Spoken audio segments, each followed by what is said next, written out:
Guten Morgen, Leute. Ja, guten Morgen. Wir sind jetzt hier in Port Louis. Ja, und warum heißt Port Louis wohl Port Louis?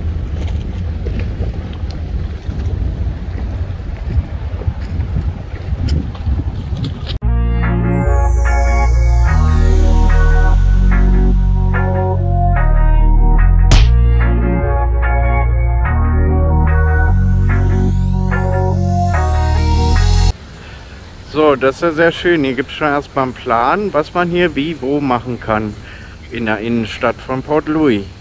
Hier unten ist der Parkplatz, wo wir uns gerade befinden. Dann gibt es hier ein großes Hotel.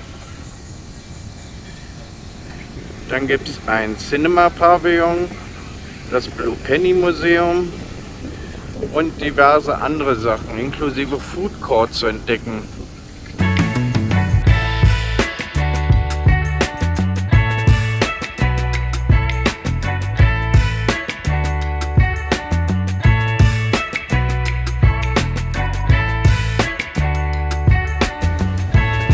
Das Blue Penny Museum kostet 275 für Erwachsene.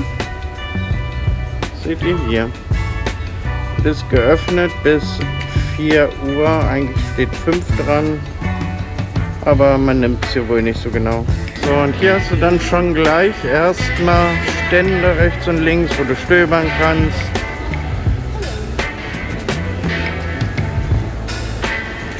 So, und hier ist dann gleich die Umbrella Street und auch zig Stände mit Handwerkszeug und so weiter. Wow! Diese Stände hier sind alle aus dem Kraftmarkt-Center, weil das sieht nicht nur so aus, als ob es gebrannt hat. Es ist ausgebrannt, das Kraftmarkt-Center.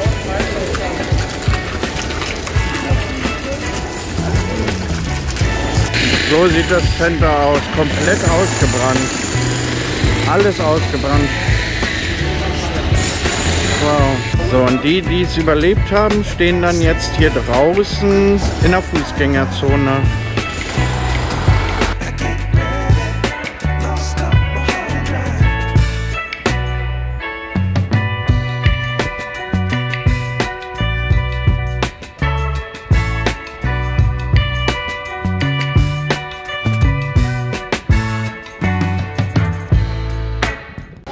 So, und hier ist der Food Court.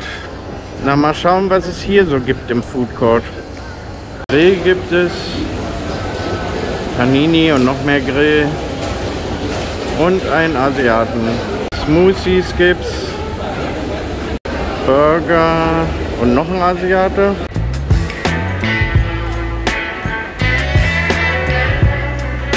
Oben habt ihr dann ein indisches Restaurant und eine Pizzeria.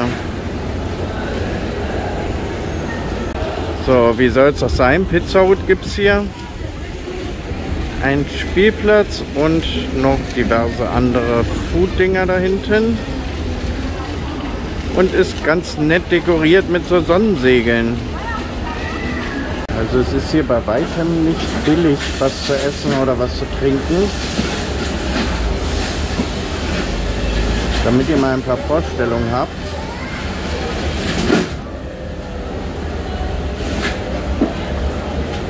So ein Eis kostet hier 185, das sind fast 4 Euro.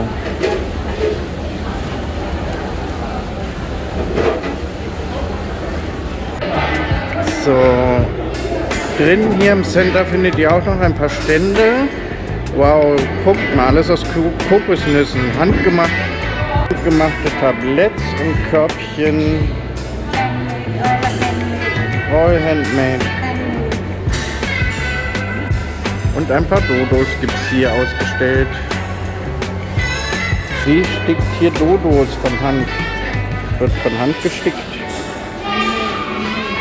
Einer, der hier Meeresgetier aus Kupfer und Metall macht. Sieht ja richtig geil aus. Hier ein Dodo aus Kupfer und Metall. Ein Casino, ein Spielcasino.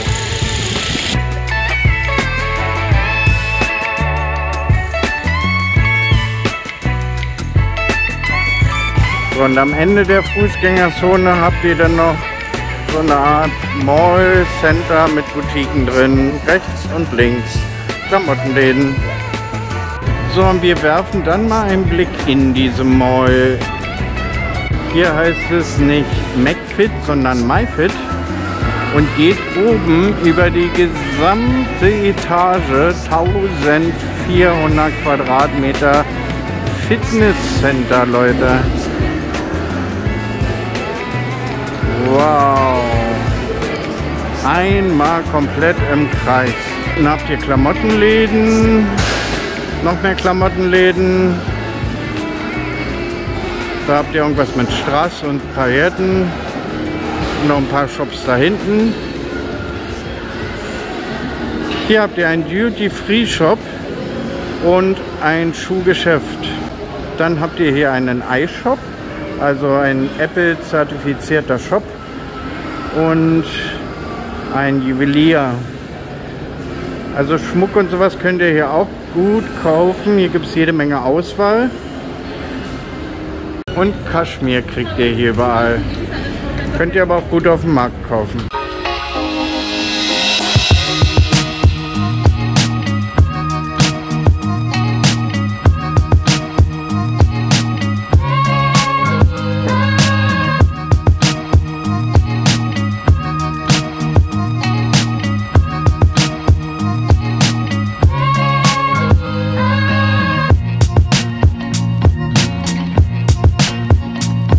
Hier ist es ja endlich. Mein Gott, wir haben ewig gesucht und hier ist es. Das Ei des Kolumbus.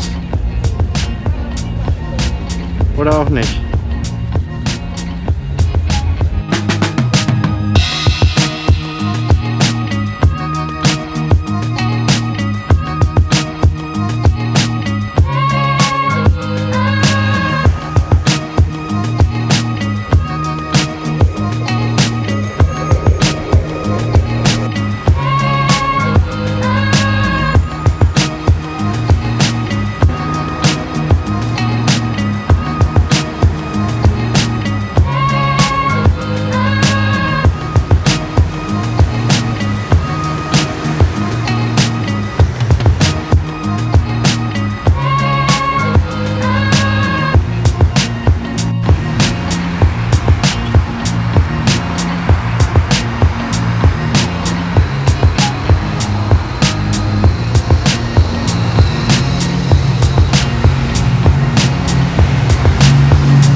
Und hinter dem ganzen Touristen-Centerplatz ist der Markt.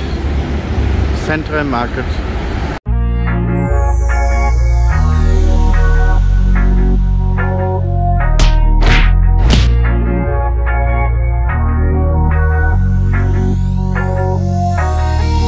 Also der Verkehr in Port Louis hier an den Hauptstraßen ist schon wesentlich mehr als irgendwo in der Provinz.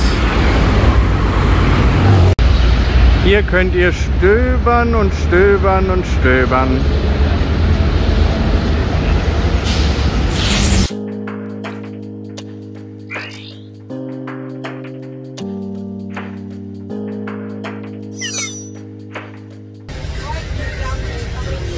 Wir sind jetzt am Zentralmarkt.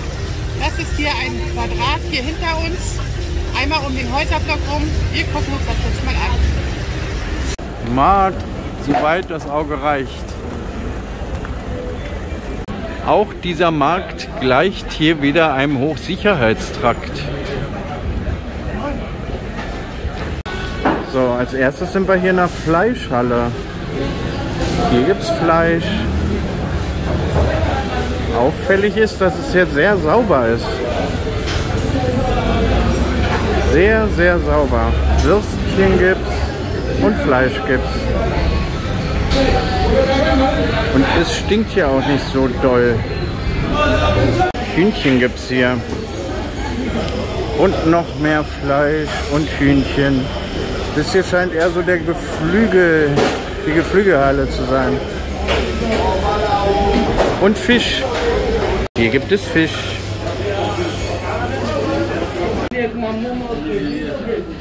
So, Klamotten, soweit das Auge reicht. Klamotten, Souvenirs, Hosen. Morning, sir. Good morning. Madam,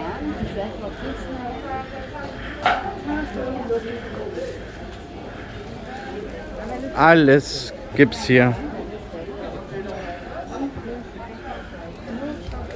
So sieht das hier aus in diesem Marktteil.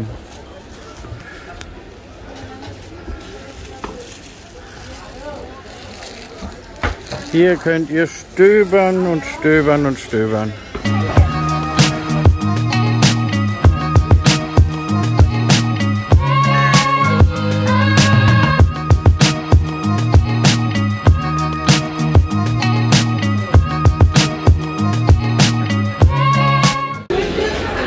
So, und hier ist jetzt die Fruchtmarkthalle.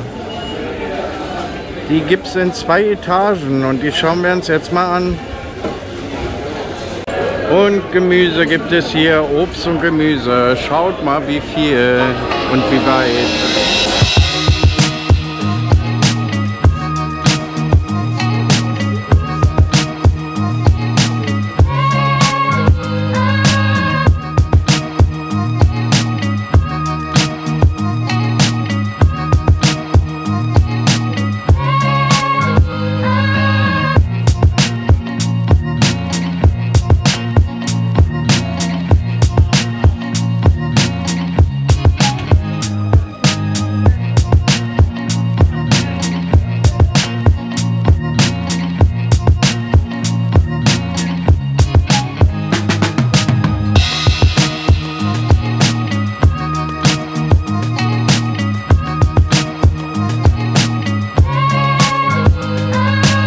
So, und hier in der oberen Etage gibt es dann auch nochmal Souvenirs und quatschende Verkäufer.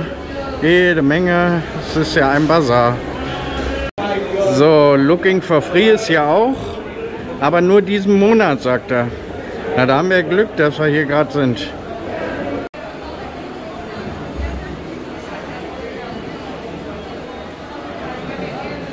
Früchte, die du im Leben noch nicht gesehen hast. Monsieur, Monsieur, Monsieur, Hier ist der Gemüseverkäufer.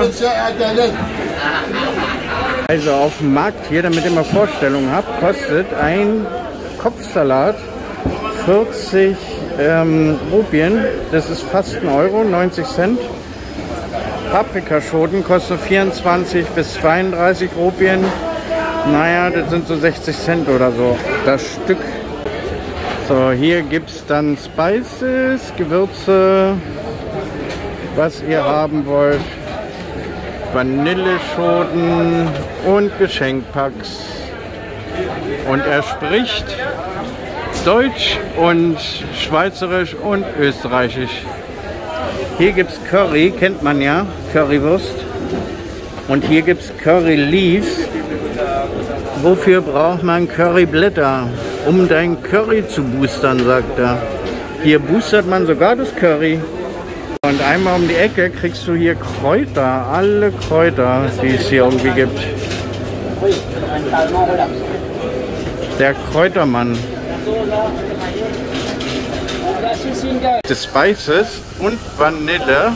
Vanille ist hier vakuum verpackt. Das ist für den Transport sehr schön, aber doch wesentlich teurer als auf Sansibar. 1 Gramm kostet hier 10 Rupien und 5 so eine Schoten liegen bei 600, wenn man handelt, wahrscheinlich ein bisschen bei 500 Rupien. Das sind 5 Schoten für 10 Euro. Nicht gerade billig. So, und plötzlich stehst du wieder in einem Food Court. Mal gucken, was es hier gibt. Hier gibt es Backwaren, die sehen sehr lecker aus. Hier gibt es Roti. Look at Roti. Wonderful. Und Baguette. Süßkram, alles mögliche, süße Zuckerzeug. Noch mehr süße Backwaren. So, dann gibt es hier wieder Roti mit allem möglichen drauf. Puri gibt's hier. Gibt's Puri Balls, Tee und Nahenbrot. Vanilla Milk. Ja. Aber das Schwarze ist nicht wirklich Vanille, das ist so Bubble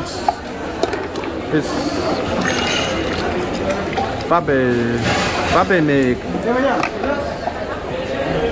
Und verschiedene Säfte, Passionsfrucht, Lemon und so weiter. Gibt's die Milch in Gelb mit Kokos, rotes Kokos wie auf dem Eis gibt es hier in der Milch. So, das ist jetzt meins und das probieren wir jetzt mal zusammen.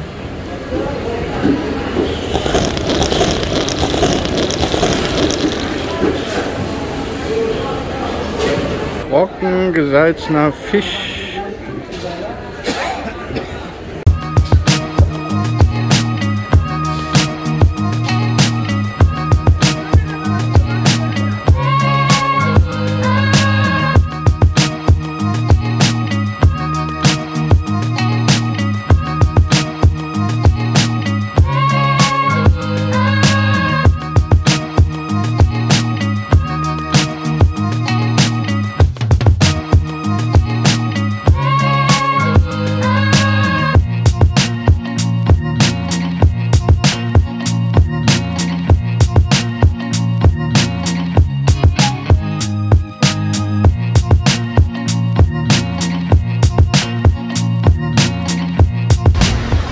So, jetzt sind wir zurück vom Markt.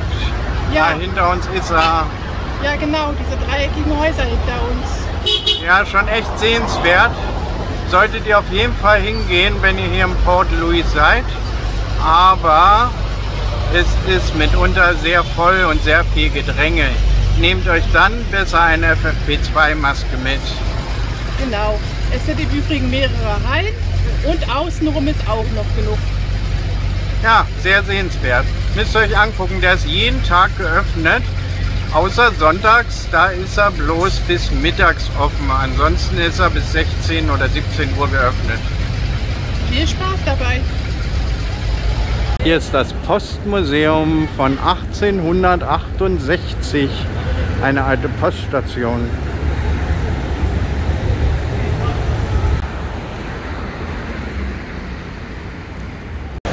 Hier entsteht eine neue Mall, Victoria Mall irgendwie, mit Market und Shops und so weiter.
Hallo Leute! Hallo! Heute sind wir in Port Louis. Ja, und wir gehen ins Museum. Einen Dodo angucken zum Beispiel.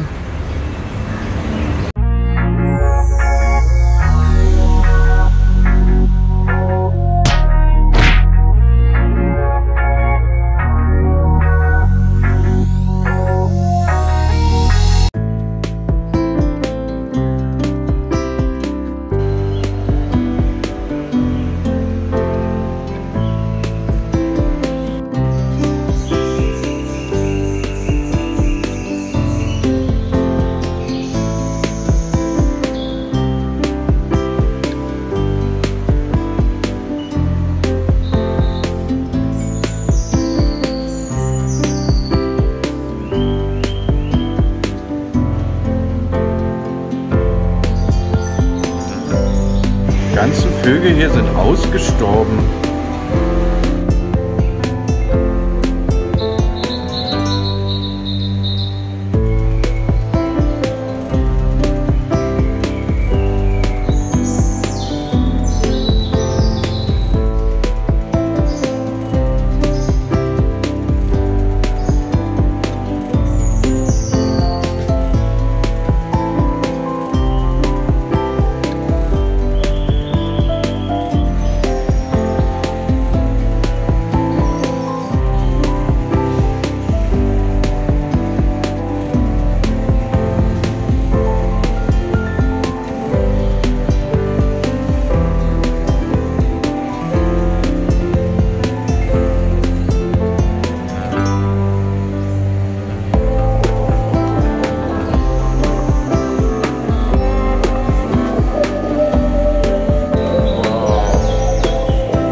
a dodo.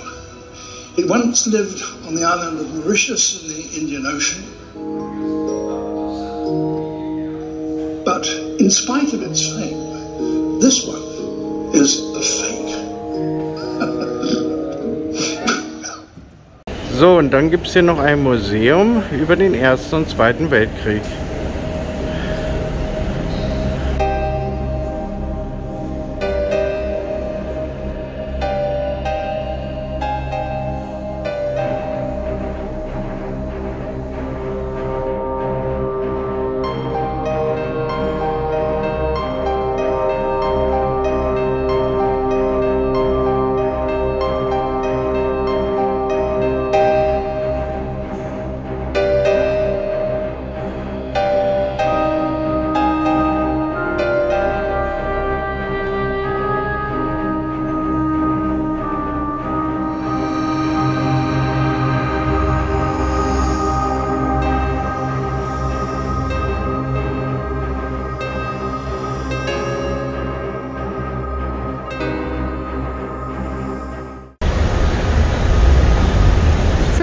Ein kleines, feines Museum über die Tierwelt von Mauritius sollte man vor allem wegen dem Dodo machen.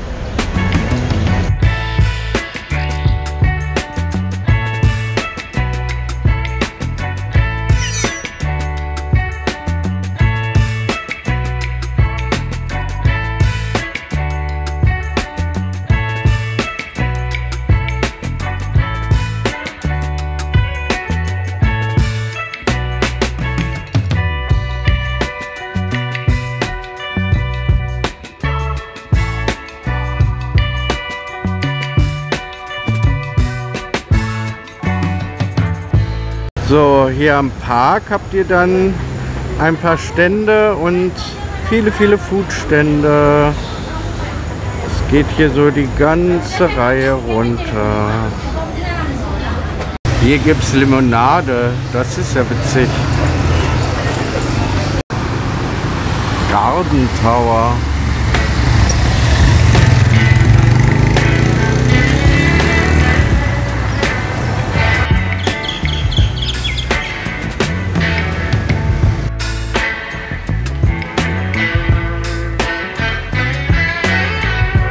Gegenüber der Feuerwehr ist ein altes Gefängnis. Das ist das alte Gefängnis, aber nur noch Fassade. Und dahinter ist ein neuer Turm reingestellt, und zwar das Ministerium für Kunst und Historie und Kultur. So, Feuerwehrhaus von 1906. Guckt euch mal diese Architektur an.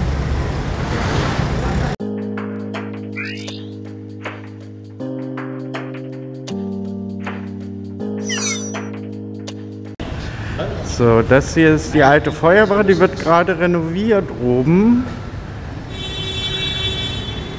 Mit Rutschstangen, und hier ist schon fertig. The list of chief fire officers of the municipal fire brigade. Fire brigade. And then after that it has become government. Government has taken over.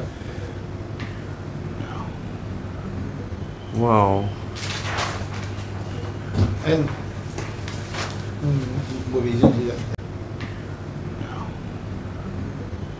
so, hier gibt es eine uralte Feuermeldezentrale. Eine alte Schlauchwickelmaschine. Das ist eine niegelnagelneue Pumpe aus Indien. Rosenbauer gibt es hier natürlich auch. Und noch ein niegelnagelneuer Anhänger. Die Schläuche sind noch eingepackt aus Indien. Ein GW Atemschutz, würden wir dazu sagen. Aber geländegängig.